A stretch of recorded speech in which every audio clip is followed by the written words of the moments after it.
DC community, happy New Year's Eve, soon to be Happy New Year. Uh, Wrapping up 2025 today and looking forward to 2026. This is my first time doing a video for favorites for the year, and I thought of doing things a little different than most folks usually just go through their top 20 or top 10, whatever number they pick a number, and kind of just go from the later number down to number one. And I probably would be okay for being able to pick a number one, two, and three, but I just thought some of those other numbers, I don't know, it'd be able to change up, mix up, and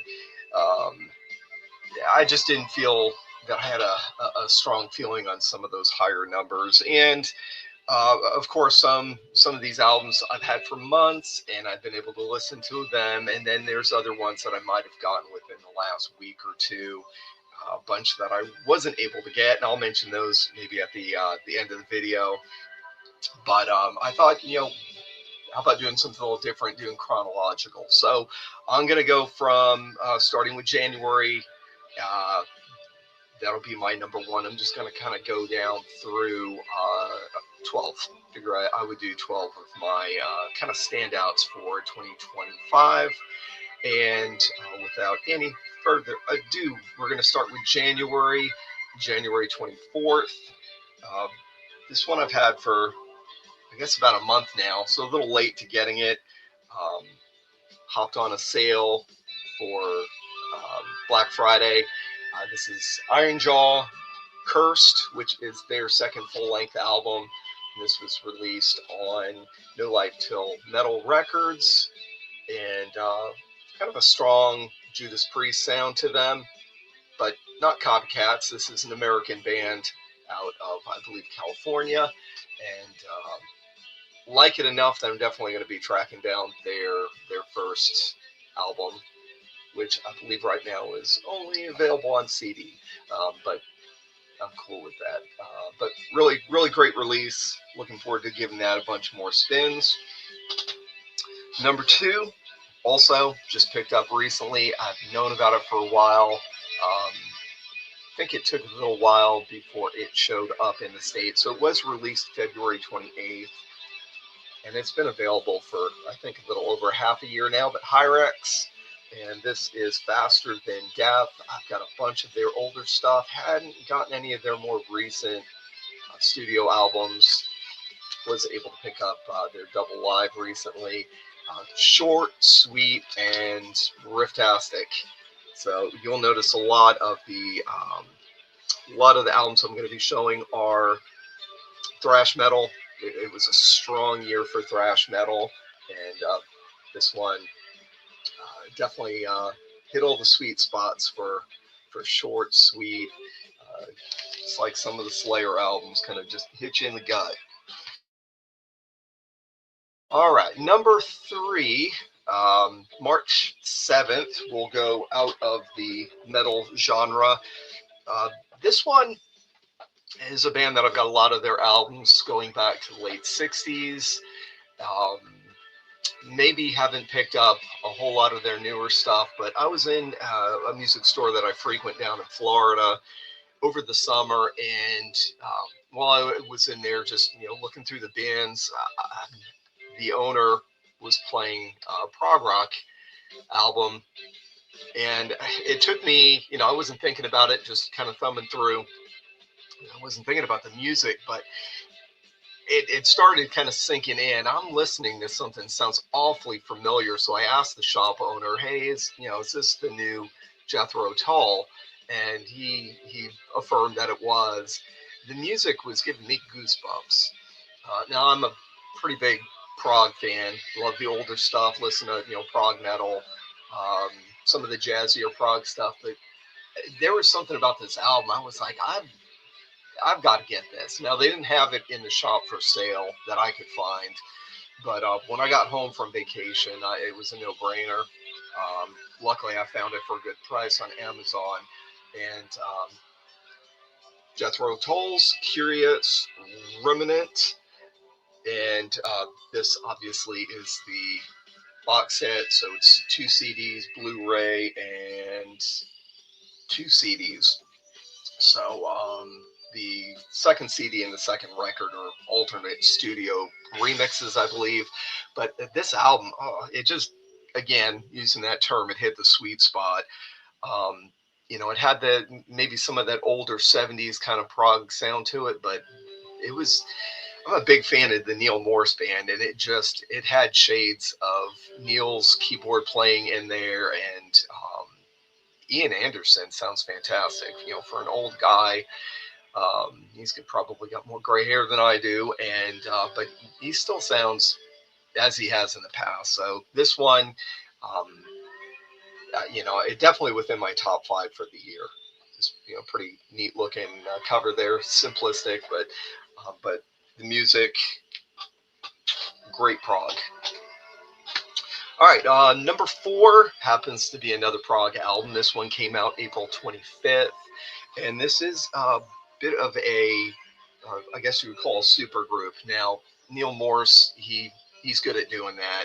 Neil, for those of you, anybody that dips their toes in prog, you might know him from Spock's Beard, Transatlantic. He's done a lot of work with Mike Portnoy from Dream Theater. And I get to see Neil often because he lives a couple hours away from me here in Tennessee.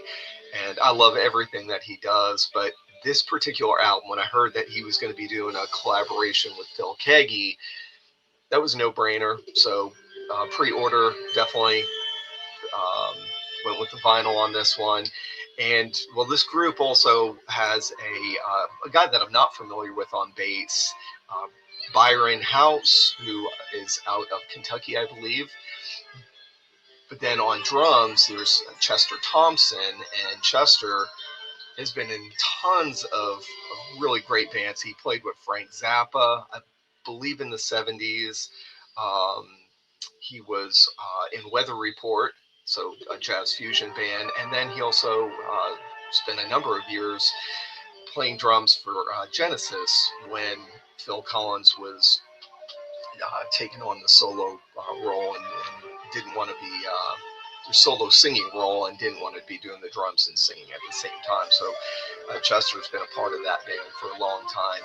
Well, the four of them got together and did Cosmic Cathedral, the album. This is their first album together, Deep Water. And this one, I would probably put this one as my top favorite for the year. Just the Jethro Tull was fantastic, but this, again, I'm a huge Neil Morse fan, and Neil Keaggy is a fantastic guitar player. I've seen him live before, and I've got a bunch of his solo stuff, and love Phil Keaggy, and so just good, meaningful songs, and it's not it's proggy, but there's some acoustic play in here, and you got a wide variety of musical, I don't know what word I'm looking for. It's prog. There's nothing metal about it, but it's got some harder guitars and great solo work, and just number one. I would have to put that one at number one for this year. All right. Next up, 25th. No, July 18th. July 18th, we got the second album from Reign of Glory. This one is Slingshot. Love that cover. I believe Scott Waters might have been involved in making that, if I remember correctly. And so band members here, we'll start with guitar player right there is Nick Layton. And I believe this is his mastermind who came up with this band. Him and let's see, we've got Roger Dale Martin there on bass. So I believe both of them put the band together for the first album. And then we've got on drums, Jeffrey McCormick. And Jeffrey is in at least one or two other bands. Les Carlson, I believe. And then for their second album, they pulled in Mark Bowles, Some of you would know him from Yngwie Malmsteen, especially the trilogy album, so from the 80s, and still fantastic singer. Um, they played this summer at the first Immortal Fest, which I didn't get to go to, but I did got to watch the streaming, and just a great band. Looking forward to seeing what they do in the future. I hope Mark will stick it out and continue on with that group.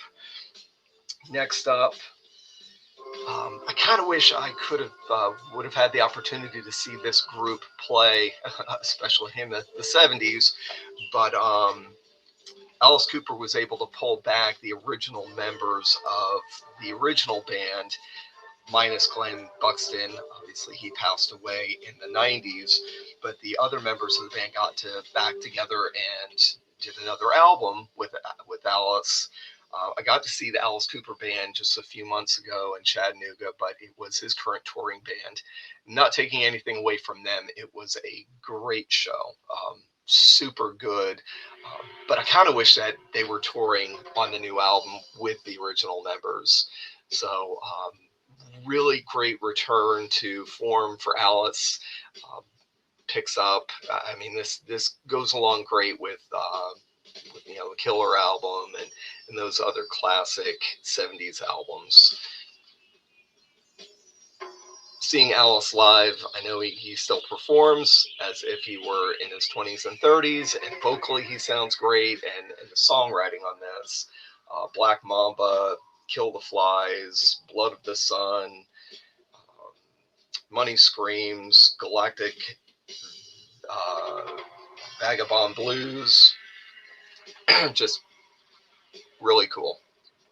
Never thought that we'd get another classic album from them, but ultimately this one I would imagine will be considered a later day classic from the Alice Cooper band.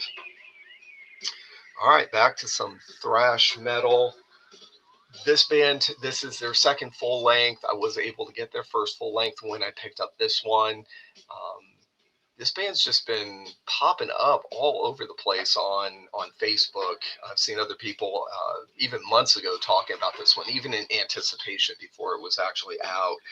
And this is a band that if they come through Tennessee, I am definitely going to see them.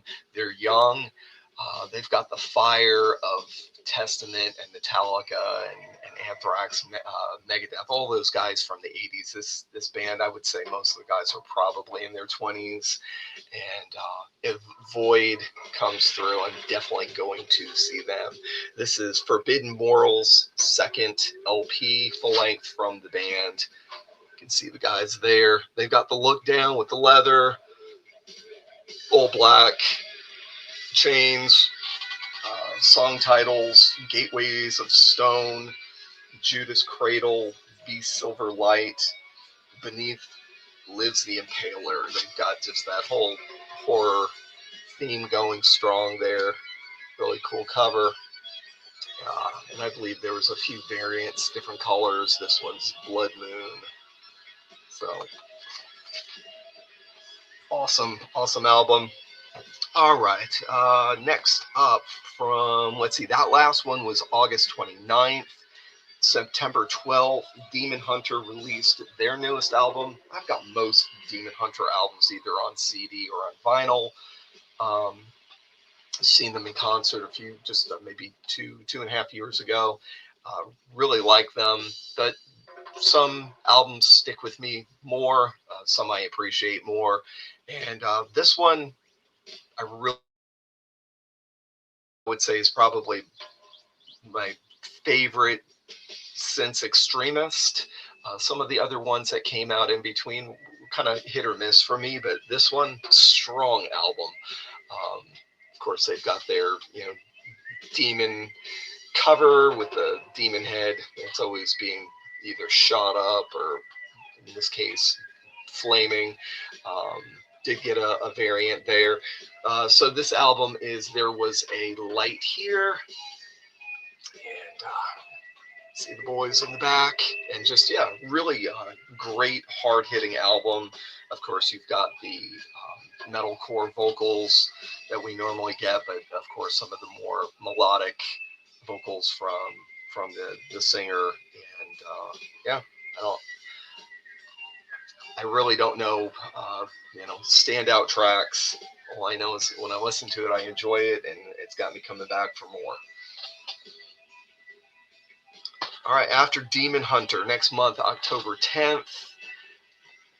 This one, again, I didn't grab it when it first came out. I saw it for pre-order on Amazon. I did wait.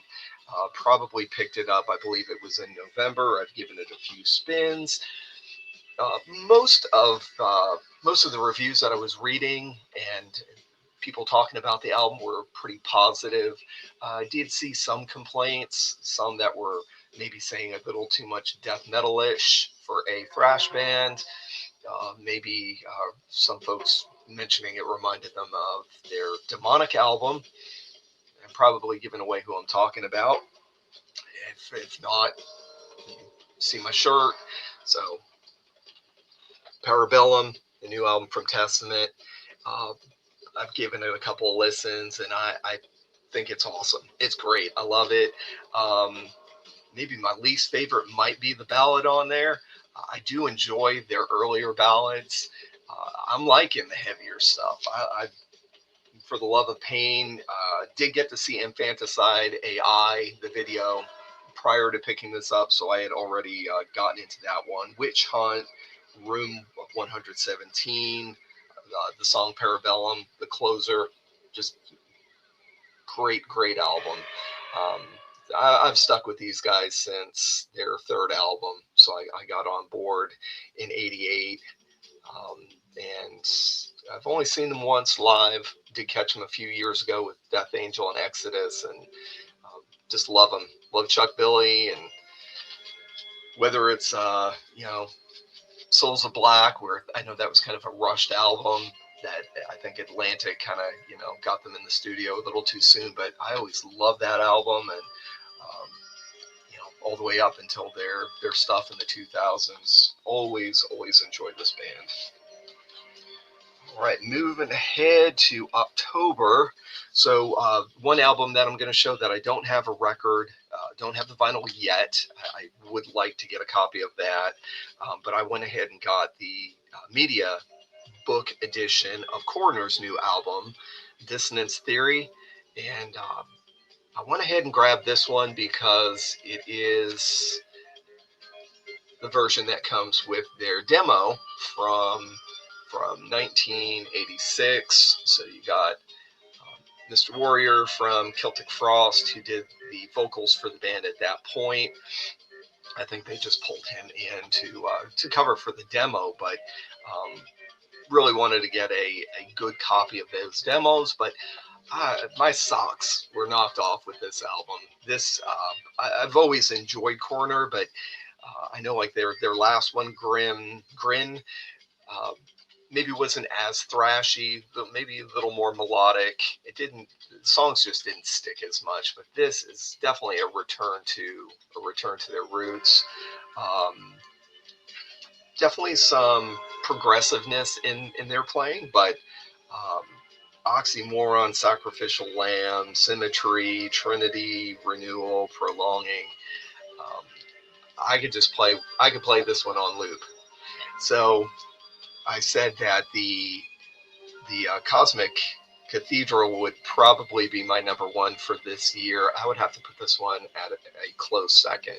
If I had to go with my favorite metal album of the year, this one's gonna take the first spot. So hope to see more from Coroner. I hope they don't wait another 25 years, however long it was since their last studio album. I hope this gets them excited about performing again and putting out some more music in the near future. Same day, October 17th, a band that I heard their first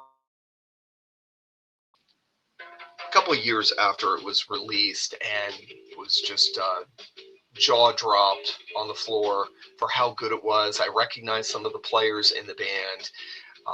Ray Para, who is the lead singer from Sacred Warrior, and also has done some vocals for Deny the Falling. So I was familiar with him, and George Ochoa from Deliverance and Recon, and did some work with um, Vengeance Rising and also Mortification. George is an outstanding guitar player. So the first album, loved it. Got to speak to George about it a couple of years back, and was like, "Oh, I'd love if you guys did another album." And it's like, I don't even know how many people even know about the band. I said, well, that's the reason why you need to do another album. You need to get, you need to get word out there. So I was ecstatic when I found out earlier in the year that they were together again. And they've got Terry Russell on drums, who was the drummer for Neon Cross and also Holy Soldier for a time period. And then Todd Libby on bass. Both Todd and Terry are also bass and drums for Human Code, another band that George Ochoa is in. So, yeah, Worldview, Invincible. Uh, for metal albums, I'd put this one at my number 2 for the year. So I'm going to have to say this one would be number 3 for my overall for this year. But this is every bit as good as their first album. George, his guitar playing is phenomenal. Ray is up there with Bruce Dickinson, Dio, and Jeff Tate. So if you are unfamiliar with Ray Para, I recommend either picking up either the Worldview albums or any of the earlier Sacred Warrior albums to try and prove me wrong. I don't, of course, it's all opinion. Everybody's got one, but outstanding, super good songwriting, instrumentation, guitar playing is out of this world. And it's got some friends on here also, the Man Carusos. It's just some spots. I'm not exactly sure even which songs. Both Glenn and Joey Mancaruso are drummers. Glenn was the drummer from Vengeance Rising, and so they participated in this. And then Joey's wife, Crystal, does some singing on here. Not just background singing, but she actually does some singing along with um, we'll say some lead work with Ray Para, and she also got to perform with them at Immortal Fest this summer. So check it out. This can be purchased at Girder Records, and I'm sure it's probably available on not Facebook, on Amazon. Amazon. All right, I've got one more, and then I'll do some honorable mentions. And so my last one was released October 31st. And again, this was one that I just got a few weeks ago, so I've only given it 2 listens so far. But Creeper, crushing band out of Texas. So there's who knows how many other bands with the name Creeper, but right now this is the only one that I own, and possibly the only one I need to own, because these guys are awesome. It's a short and sweet album. I believe it's under 30 or close to 30 minutes, 8 songs. But I know there's been some comparisons to maybe Pantera, but maybe they're intense like Pantera, but they don't sound like Pantera. I'm not a huge Pantera fan. I like this better. So it's new. I haven't had decades for it to sink in like Pantera's music, but some of the song titles: Crushing, White Devil, Big Bad Wolf, 10 Bells, The Siege, and also released on No Life Till Metal. So if you haven't checked it out, get it. It's also available on CD, and killer band. I can say new band, but I think they've been around for a little while. Okay, some of the honorable mentions. I didn't pull out those to hold up, but ones that I do have that I thought were really good. Of course, a New Dream Theater. Mike Portnoy's back in the band, and that one, again, haven't had time for that one to sink in. It's been out since February, but you know, I still, if I want to go to listen to Dream Theater, I'm going back to their first four. I've got plenty of the ones that came. Actually, I've got all their studio album. Yeah,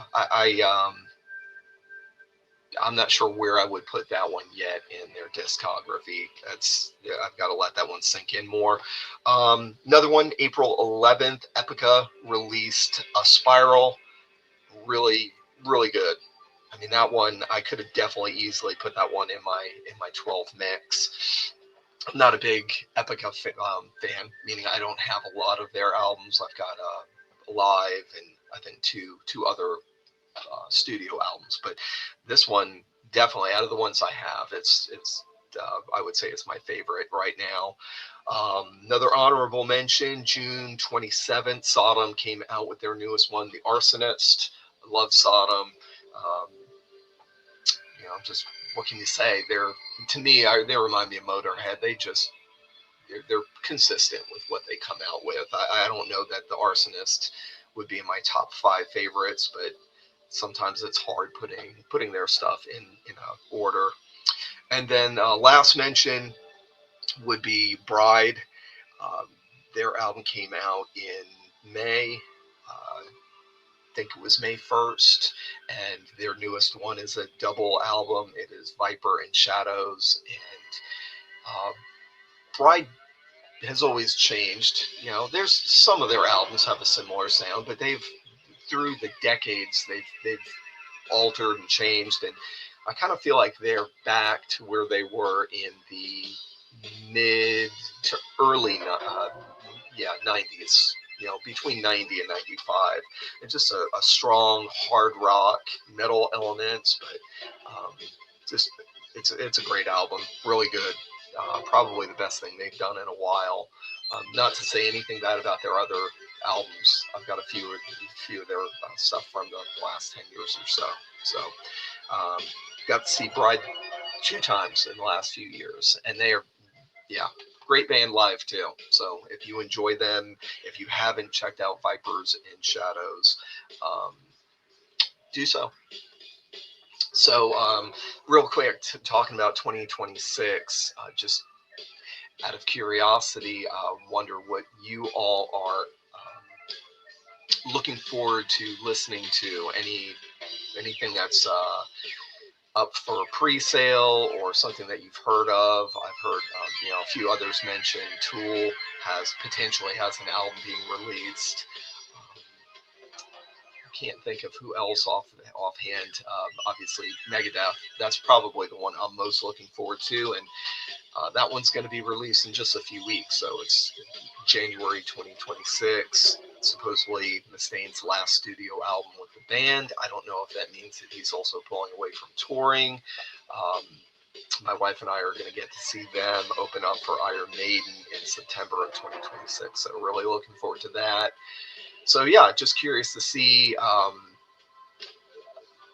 Obviously, again, I didn't do my video in an order of my favorites, but for those of you, maybe you want to share out what your favorites were for 2025 and or what you're looking forward to in the coming year. So thank you for watching, and happy new year again. God bless you, and thanks for watching.